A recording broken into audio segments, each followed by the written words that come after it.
podcast about your journey in music, how you got to where you are now. And yeah, so talk about where did you grow up originally? So I grew up in Richmond, Virginia, which yeah, it was a good place to grow up. I had good parents, like who were and are together. And it's kind of like mentored by an older brother who's kind of like the coolest, most rock and roll kid that you can have at your elementary school, because he had all the, like all the cool cassettes. He got, like a Rolling Stone magazine every 2 weeks. And he told me that it was okay to be an outcast, which I totally was at that age. I feel like a lot of musicians probably are, but in my case, I was small. I was only okay at sports, and like at that age, your coolness was measured by how good you were at sports. And so like I Sure. failed that test. I and I mean, like, kind of most influential in my like musical upbringing was like I had a terrible speech impediment, where I just couldn't get words out, like especially anything with a hard consonant like a B or like a Really? T or a D. Yeah, and so even though I got all A's in school, like school was really hard because I was bullied, and so like I needed some kind of like world, like that wasn't like my world, and I found that in music.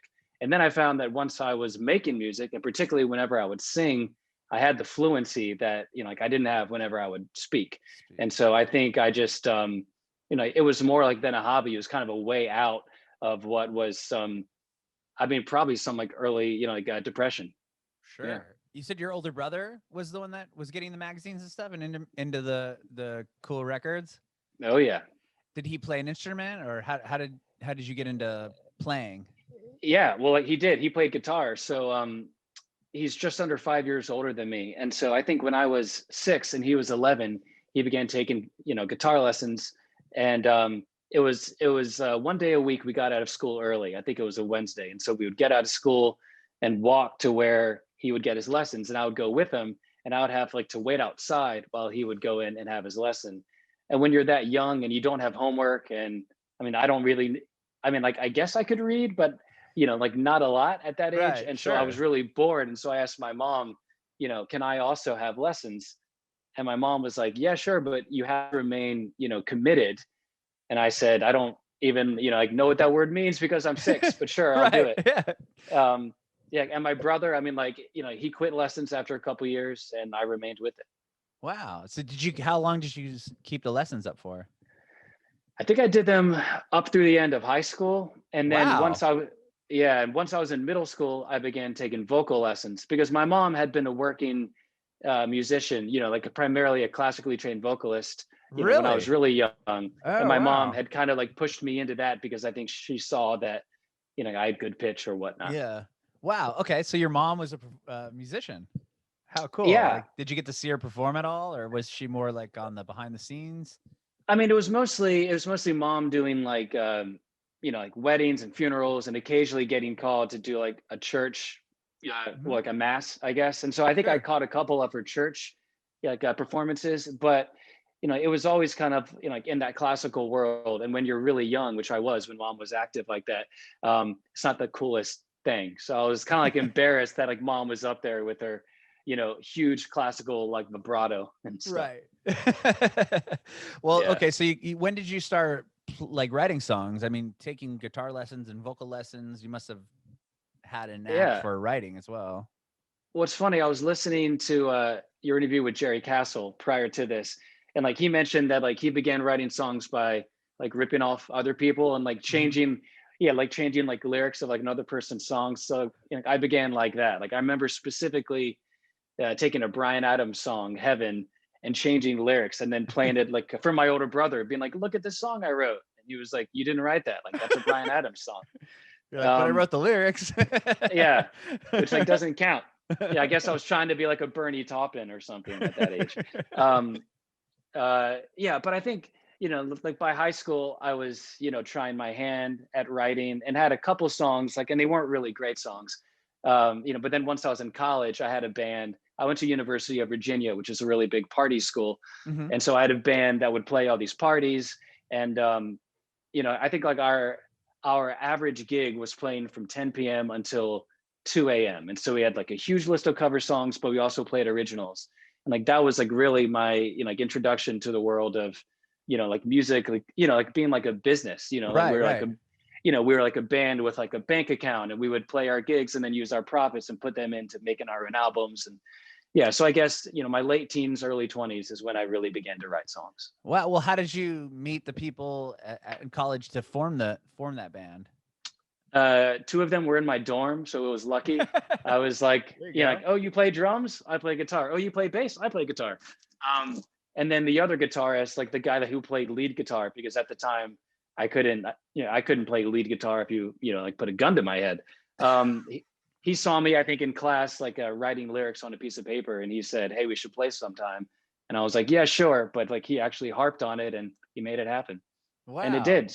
Yeah, so it was cool, but yeah, it came to an end once we graduated, and then I wanted, you know, like to keep doing it, so I did. Oh, so after college, the other members are like, "All right, well, that was a fun hobby," and you were like, "Yeah, but I want to like." You really wanted to go forward with it. Yeah, and that's, I mean, you know, like the University of Virginia is a really, really good academic school. I feel like I was the like least intelligent person there. You know, and so like you graduate, and you know, like people go on to launch legal careers, and people go on to, you know, I don't know, go to graduate school at Georgetown or something. Sure. And so I felt kind of odd. You know, I was like, I just want to like write about music or, you know, play music. But yeah, you know, like most of the other guys, you know, got real jobs. Like that guitarist who like witnessed me, you know, like writing lyrics. He went on to play in a band, and they got I think they were signed to like Hardly Art, which was under Sub Pop. They toured with MGMT. Wow. He did it. Yeah, like he did it, you know, off the bat. I was a couple years behind him, but yeah, he works at Spotify now. Wow, that's cool. I remember that label actually. Is that still around? Hardly Art? A buddy of mine had a hoodie from them, and I'm like, well, where did you find that? Nice. I think I heard of them a couple of years ago because like heard like from them a couple of years ago, because I continue to also work as a music journalist, which has been my kind of like side hustle for years. And so I'm constantly getting pitched by publicists. I think I got a pitch email about one of their artists, and I was like, oh, you guys are, you know, yeah, like you're kicking it still. That's good. That's cool. That's rad. Well, keep at it, Hardly Art. Right. Their logo, I mean, the text of their logo looks cool. Oh yeah. Anyway, so after college, is that when you decided to just go solo, or like what was the next step for you?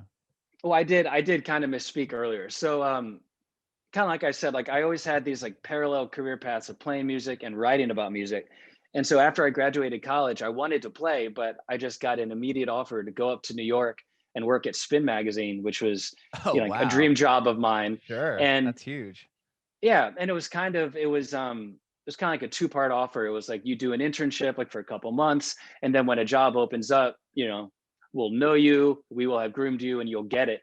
You know, but then when I was up there, you know, right at the end of my internship, like the magazine got sold, all the editors I'd worked under left. And so you know, I needed like to go somewhere else. I got a job offer at a place called allmusic.com in Michigan.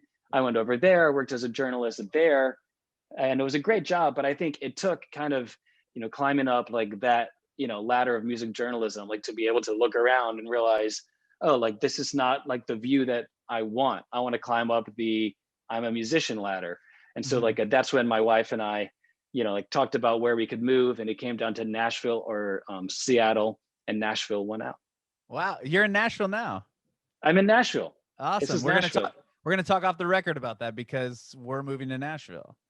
I love that. Yeah. I love that. If that's cool with you. Absolutely. Awesome. So now you moved to Nashville. Is that where you really started pursuing your music again?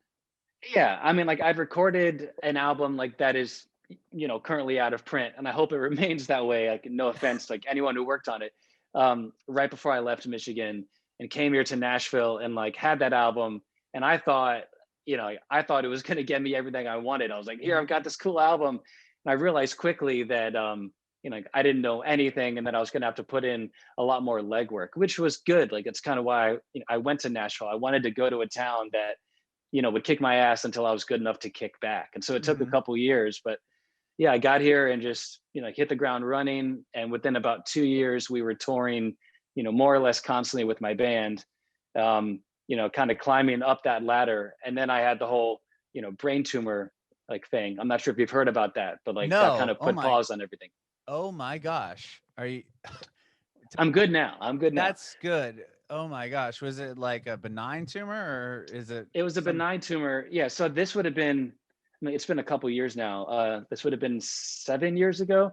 You know, we were touring a lot. I think we had just, it was in July of 2013. We had already played 100 gigs that year. So we were like hitting the ground sure. hard. Oh my And I was, gosh. when I was having all these hearing problems and balance issues, and I didn't know what it was. And like it eventually, you know, came to light like that I had an acoustic neuroma. You know, like a neuroma means brain tumor, and acoustic is I'm sorry, like neuroma means nerve tumor, and acoustic is like the nerve like that I had it on. So I had it on my hearing nerve. It was making me deaf. It was wiping out my balance. It would have killed me eventually if it like had gotten, you know, like large enough to like press against my brainstem. So I had a craniotomy. You know, I got brain surgery at the end of 2013. Spent about a year and change in recovery, and you know, kind of like relaunched my career after that, and went back to like repaying all the dues I had, you know, already paid, but I wasn't Mhm. yet at a point where I could leave for a year and change and come back and be like, here I am again. Sure. So Oh yeah. my gosh. A guy, a buddy of mine had a similar. He had a benign tumor in his brain. He had the same thing. He was getting the same issues, like hearing. He was getting his balances off, and his wife's like, "You need to go to the doctor." And he was one of the guys that was like, "No, I don't know what you're talking about. I'm okay." And then it ended up Yeah. getting really bad. It's the same thing. He had to have brain surgery. He ended up losing hearing in one of his ears, and he's like a production guy for radio Oh man. stations. But he's still killing it, but with one, only one ear. But man, Yeah, I thought like that was going to happen with me too. I think like the odds came down to like 50-50, you know, like you lose your hearing in this one ear. mhm. Um, but I mean, you know, like luckily like I didn't. I think I lost about 25%. Like I go back every year, I get it checked out. I go back every year, I get an MRI. Yeah, he has to do the Um, same thing. yeah, But but there's nothing like an experience like that to really light a fire under you, and that's what it did. Um, you know, and like after that, like after I got, you know, like yeah, I got back on the road and just kind of like back at it in general. Like that's when my career, you know, began making more progress. okay, so after all that kind of happened, you start at ground zero again. How many Yeah, years later was it when you put out Skyline and Central Time? it was just a couple years. So I began recording Skyline, I think 2014, which would have been like within like the year of, you know, Wow. like me waking up in the hospital. And at that point, you know, I'm proud of that album. You know, I worked on it with, you know, with Ken Coomer, who was in Wilco. He's a great producer. Wow. Um, and it ultimately got put out by 30 Tigers, which is a great company that has put out albums by Jason Isbell and Justin Townes Earl. And yeah, at that, you know, like at that point, like I really wanted to like be in that Americana, you know, Hmm. world, even though I Hmm. think we're a little bit more, you know, kind of like heartland rock and roll now. But, you know, with Skyline, I mean, I think I was still even, you know, I was still like figuring out what it all meant, what like another, you know, chance at a music career or what another chance at just like being alive meant. And so I don't think I wrote about it as compellingly as I could have. I'm proud of that album, but I can listen to it now and hear a person who was like, you know, like in pain, like taking medication every day, Hmm. and you know, like a person who'd been like rattled and hadn't really gotten his bearings again yet. Hmm. And with that, I mean, coming out of what you went through and putting that record out, was that something that you felt comfortable like going on tour, or did you want to kind of stay, in your bubble in case you had to, go to a hospital? I mean, I don't know what would be going through your mind in that sense. I mean, I went on tour, you know, like immediately. I mean, honestly, I told you like that I spent a year in recovery, and I Yeah. did. But like during that year, I kept like telling myself like, okay, like, I'm okay. I can go out on the road again, and I would, and then I would come back and have a migraine every day for like 3 months or something. And so if I'm being honest, we were back on the road 2.5 months after my brain surgery. Oh my Um, gosh. and you know, like our initial tour was like of the Midwest in the winter time, and it was cold. It was, just a grueling tour. I remember like our van breaking down in Iowa, and we had to push it to a hotel at like 2 a.m. Um, so yeah, I think I was so eager to prove to you know, like everyone and myself, like that, you know, like that I was going to do it still, that I was willing to put myself like through all that pain and whatnot. But again, I think, you know, it's like when I, you know, like I listen back like to the album like that came after that, which was Airwaves, which came Mhm. out in 2019. Like that album, I think it's, you know, like that album like was created, you know, like by a person who had something to say rather than was just happy enough to have the chance to say anything. Sure. What? Oh, and like how quickly after the other record came out, like, did you tour the Skyline record for a while before you started writing for Airwaves, or how did that Yeah, work? so yeah, so Skyline came out, and like I said, like I felt like I had to go back and kind of pay all my dues over Sure, again. square one Eh, again. Yeah, and so we toured hard. I think the year that Skyline came out, which was 2016, we played 180 shows, which is just, you know, it's like a show every other, you know, like Every other day. day, Yeah, which pretty is just much. crazy. I would not recommend it. I think 100 gigs a year is really busy and good. It's a good level. Like it's what I currently try to do. So like I toured a bunch under that, and also, I mean, I think, you know, what was good about like that period is I got to be a pretty good guitarist, and I began getting hired by other people to play guitar, you know, with them as well. Oh, and other Um, bands, like other projects. yeah, Oh, cool. yeah, or you know, or like, you know, or like studio projects, anything. Like I played guitar on a yoga album once, just all kinds of crazy That's stuff. cool. And I think like that helped because it allowed me to keep playing music. It allowed me to like remain in the world I'd always wanted to be in, but it allowed me also to not be as manically driven to make my band and like my projects succeed. Mhm. It gave me, you know, kind of gave me like perspective. You know, like when you're playing with other artists, you can see how, you know, how like they, you know, like a treat, you know, like their bands, how they act on stage, you know, like whether or not they, you know, like tell the same like stories like before like, each song, and you can kind of like witness what works and Mhm. use it in your own project. And so I really enjoyed that. Mhm. And Yeah. so when you put out Airways, was that a record that you were able to like? You talked about working with the guy from Wilco on Skyline. What did you were you able to seek out people that you like really wanted to be a part of the record with that Yeah. album? Yeah. So with Airwaves, we worked with a producer named Paul Ebersold, who's great. I mean, you know, he's Grammy winning, you know, like a multi-platinum rock producer. Oh He's wow. produced, yeah, well, he's produced albums that aren't really like my album. You know, like he worked with like Three Doors Down. He did, you know, Kryptonite, Oh wow. like their big song. He Yeah, I heard works that song with, was written in like 15 minutes to be like that's what I read that. I don't know if it's true, but I mean, I believe it. I believe it. yeah. Uh, he worked with Sister Hazel. He did all of, you know, like their hits as well. So like I knew that like he knew how to make, you know, a good pop rock song. And I Mhm. met him, and you know, he understood what I wanted. Like he was willing to listen to the kind of record that I wanted, and he wasn't just going to make the kind of record he always makes, but with like a different person's songs. He was like, oh, okay, you want this kind of like late 80s kind of pop rock, you know, well, like reverb and like huge epic melodies. You want kind of like a Bryan Adams, like Tom Petty, you know, like a Mhm. Springsteen vibe. And I said, yeah, Sure. exactly. Um, yeah. And so like that was great. And then while we were, you know, like working on that record, we didn't have a bass player. And so, you know, Paul called in a guy named John Estes, who's a great musician and producer in town. You know, he played bass, and I've worked with John Estes on every recording after that because he and I got along so well. That's great. That's really cool. That record came out in 2019, you said. Was that Airwaves, early yeah. 2019? Like, I know the pandemic crashed like pretty quickly after that one. So I was wondering where you were at. Were you able to promote it, Yeah, tour it? it was right at the beginning. I mean, you know, 2019 was a really good year because, you know, kind of like the two halves of my music performance career, you know, like my band and playing with other artists, like both of, you know, like both of like those had gotten to a really great, you know, place. You know, I play guitar with a country artist named Elizabeth Cook, and we had gone to LA and made like her new album with Butch Walker. Like everything Wow. was like really popping off with her. And then I had like my new album coming out. And so, like Airwaves came out, I think March 1st of 2019.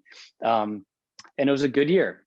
You Hmm. know, I'd be out for like a month with my band. I'd come home. I'd have a couple weeks at home. I'd go out with Elizabeth Cook, you know, come home, a couple weeks at home, go out again with my band. It was just, you know, constant activity. And it was what I wanted. Like it was what I would have, killed for in 2014 when I was at home on the couch getting better after brain surgery. Mhm.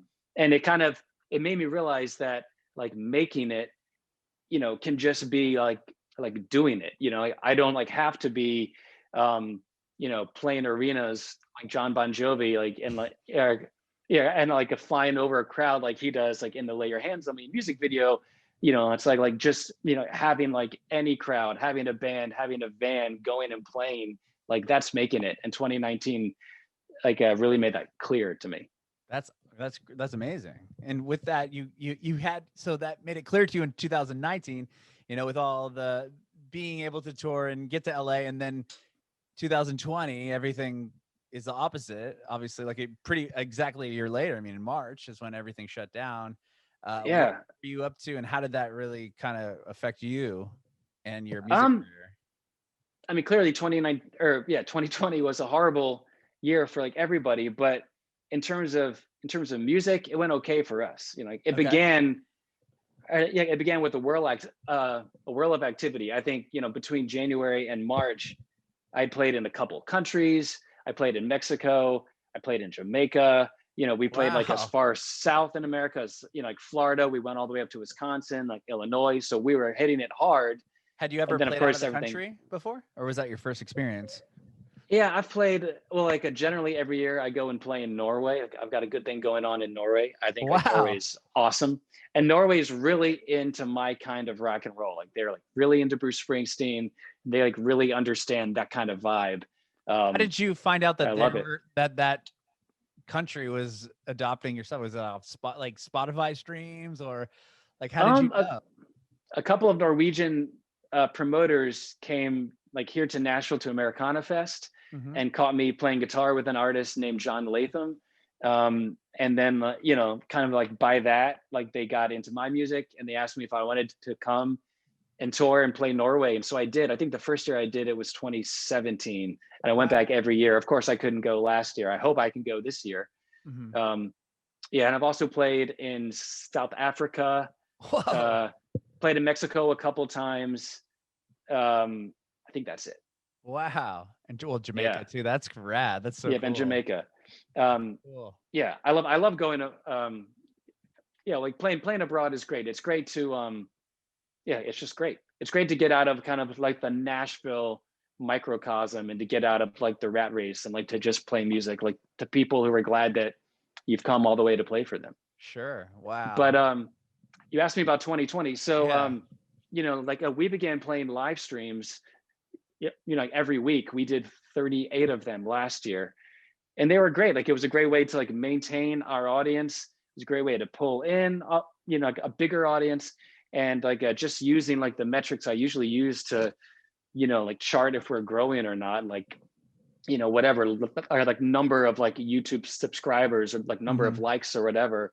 It was like 2020 was just as good of a year as as like 2019 was. That's Clearly, yeah, but like, it isn't as cool to play into your iPhone as it is to go and get on like stage with your guys and sure. like plug in and stuff. But it was a great way to like make like the most of what we were dealt.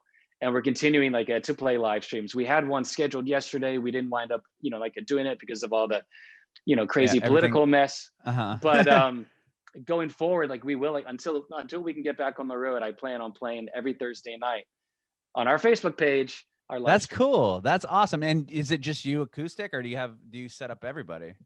It's everything. I've done like a bunch of acoustic. I've like done a bunch as a duo, but generally we play as a trio. Again, we do not currently have a bassist, so we'll do it like two acoustic guitars and And drums and everybody harmonizing. that's Um, rad. yeah, and like I'll play piano, I'll play guitar. We'll generally try to mix it up, so it's not it's not like every week we're gonna play Airwaves like the way that we always play it. We try to change it up to keep people coming back, and they do.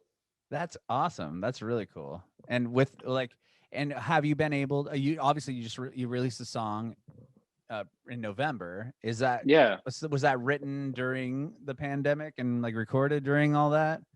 Yeah, well, the plan as of January 2020 was to like release an album's worth of material, one song at a time, like all year long, and then put the album out afterwards, kind of collecting all of those singles.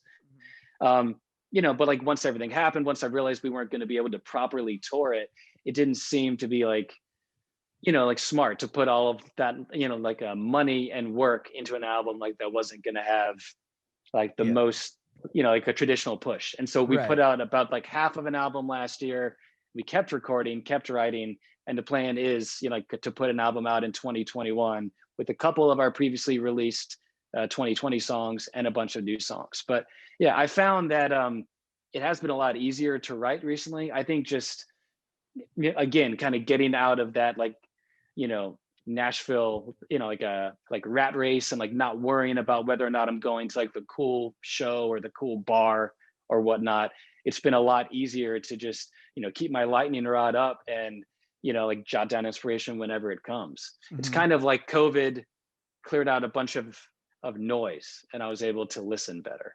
That's interesting because I've heard it both ways. Like some artists will say, "Oh man, I got like for a week I was super inspired, and then it was like week 5, I'm like, okay, I'm sick of being in my house."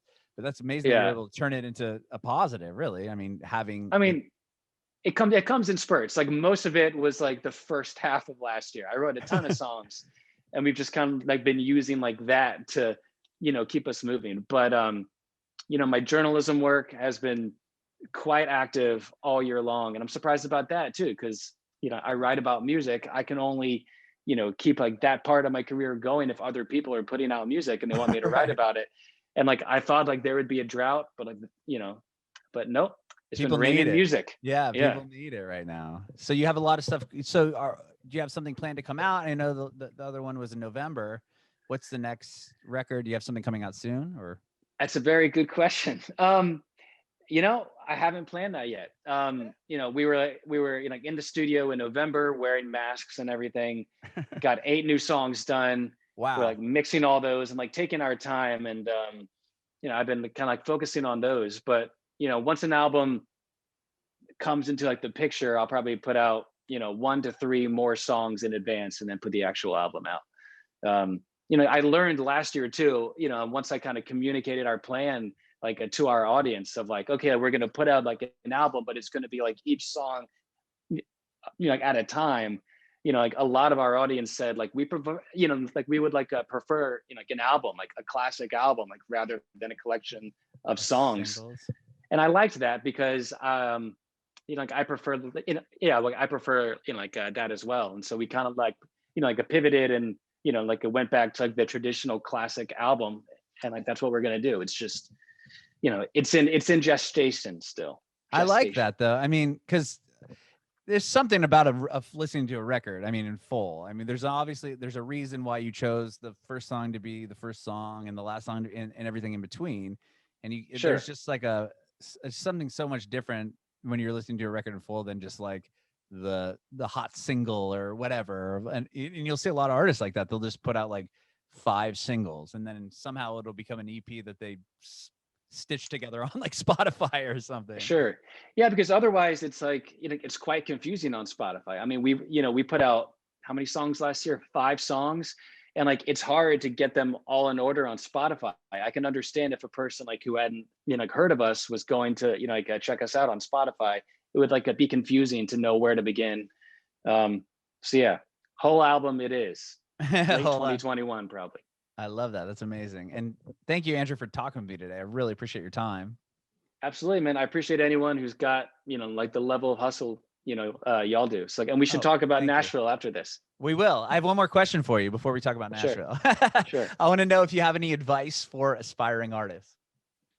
Yes. Just go ahead and do it. It's like before I made like like I was, like working as a music journalist. I was so concerned about, like how I was going to make it work as a musician. And I kept asking everybody all these questions and like, they just, like the like advice I got was, go to Nashville and just play shows or, get a van and just go play shows. And like, it's not going to be immediately what you want it to be, but you can't, like you're not going to like begin and, get to where you want to get on the first try. So like be willing to make a bad song because you have to make a bad song to get a good song, and be willing to play a bad show because you have to play a bad show to get to a good show, and just go ahead and do it.